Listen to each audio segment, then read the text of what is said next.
Selamat datang di cerita masa lalu. Di setiap masa lalu, selalu ada kisah yang ingin dilupakan. Tapi malam ini, kita akan membuka satu cerita yang tak pernah berani diucapkan oleh siapapun di desa itu. Sebuah kisah tentang Esyumala, kutukan perempuan yang mati tanpa kepala, namun matanya masih menatap dari kegelapan. Tahun 2003, di sebuah desa kecil di lereng Gunung Wilis, ada tempat yang tidak pernah disebut namanya oleh warga. Orang-orang hanya menyebutnya Tanah Sumala. Konon, siapapun yang menginjak tanah itu setelah matahari terbenam tidak akan pernah kembali dengan waras. Cerita ini bermula ketika 3 mahasiswa dari kota, Andra, Siska, dan Raffi, datang ke desa itu untuk melakukan penelitian tentang ritual kuno. Mereka tidak percaya takhayul, tapi malam itu mereka belajar bahwa beberapa legenda seharusnya tidak diganggu. Di warung kecil dekat jalan desa, mereka bertemu dengan seorang lelaki tua bernama Pak Wardi.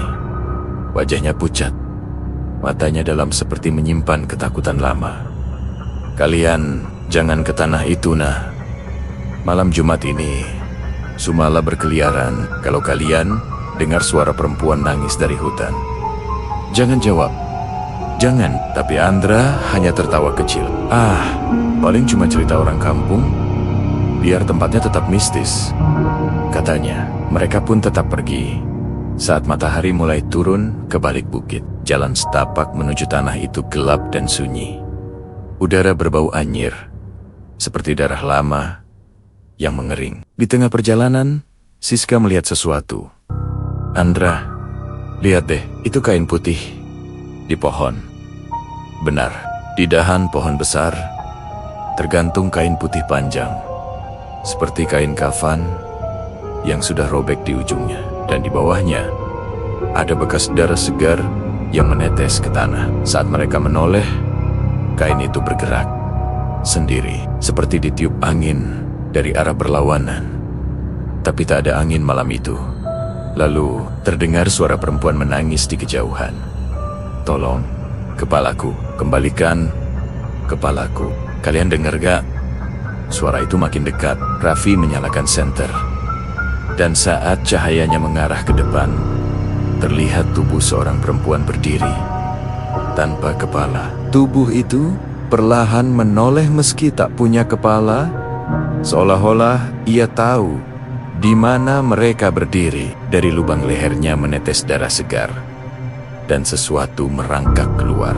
Seekor ular hitam keluar dari tubuh itu, merayap ke arah mereka. Mereka berlari sekuat tenaga, tapi Andra tersandung, jatuh di lumpur merah yang terasa hangat, seperti darah. Saat ia menatap ke belakang, perempuan tanpa kepala itu kini berjalan di atas tanah.